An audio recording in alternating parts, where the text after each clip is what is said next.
With all that happened on the finale of Game of Thrones Season 6, one major thing that people have been thinking about the entire series basically fell by the wayside. That's R+L = J.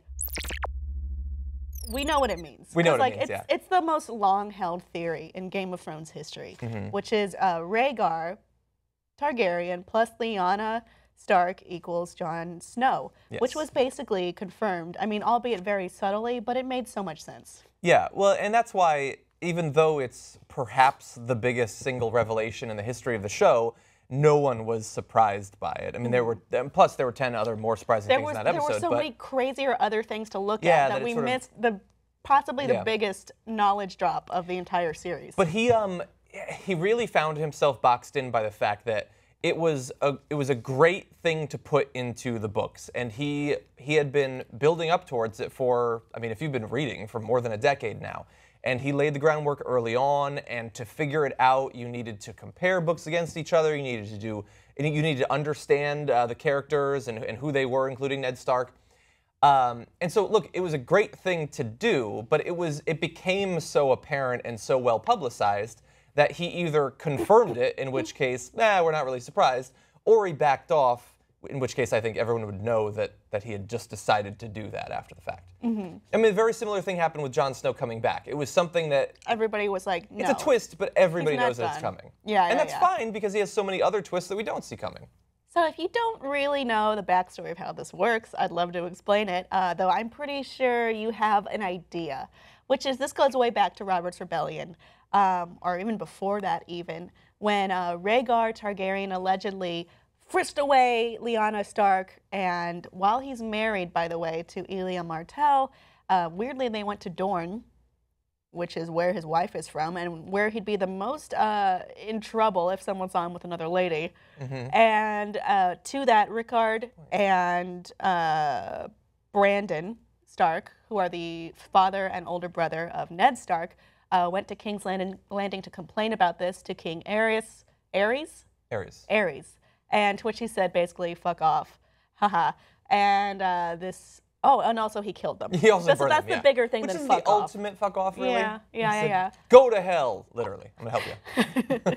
So then, this, in turn, was outrageous to people like Robert Baratheon and the houses, including House Arryn, House Stark.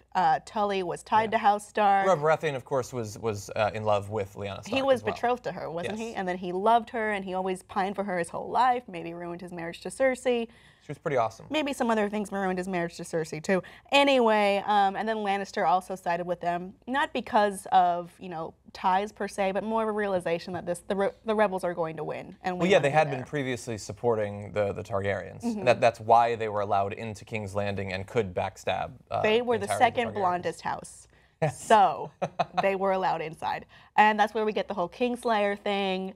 And after that, we have Robert established as the king, Cersei Lannister as the queen, etc. And then we have, well, I don't know if that's at the same time, but then we have Ned and his friend Mira's father. What is his name? Oh, Harlan Reed. There we go. Yeah. They go to the Tower of Joy. They see Kingsguard there. They're like, with a number of other people too. Why aren't you guarding the king or maybe his son in battle? And they're like, oh, he wanted us here. Figure it out, as you figured out in the finale, and before that even, that they're guarding Lyanna. And why? Because she's having a baby. And she said something in particular. If Robert finds out, he'll kill him. You know he will. You have to protect him. Promise me, Ned. Promise me.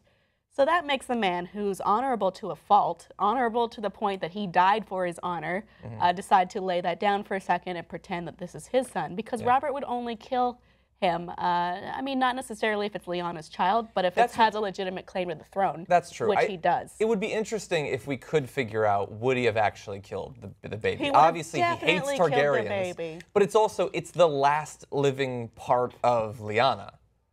So maybe he wouldn't? Absolutely. I like to think that baby as has boorish a stronger as he was, claim to the throne than he does. But he's a bastard.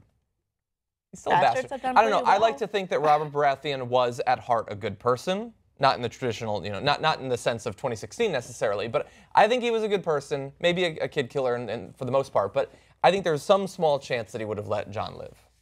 But we'll Well, never know. I mean, now we have to think about what's going to happen now that Jon is alive and we have the knowledge in the world via Bran that he is not Ned Stark's son, which is the main claim to his King in the North thing, which Lyanna, I think it's ironic that Lyanna Mormont, the one named after his mother, is the one to proclaim him King in the North. I don't care if he's a bastard, Ned Stark's blood runs through his veins.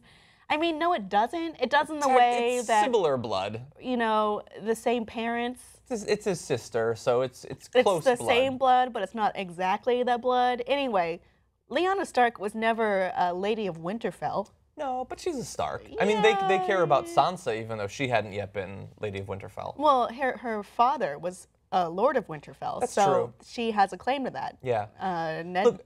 Jon doesn't. I think that, look, Jon having some ties to the Targaryens theoretically could be used to make the case that he has a claim to the throne. I mean, the fact that he's a bastard is certainly one strike against him, unless they had a secret marriage that we don't know about. I mean, it seems to be hinted that Rhaegar and Lyanna were in love and that she went with him willingly. Yeah, I don't think it was I think it was consensual. Being, abducted. The other strike against, or the other reason that it doesn't really matter is that they have pretty much dispensed with the idea of these legitimate ties. Like, people still talk about it, but they obviously don't care. Cersei has just been crowned as queen. If you look, I think Mashable did it. They figured out who's next in line after Tom. It is technically Cersei. But not for the reasons you would think. You actually have to loop all the way back around through the remaining Baratheons. And it goes through Tywin, and it's like, no. And then it goes through Jaime, he can't. He's Kingsguard.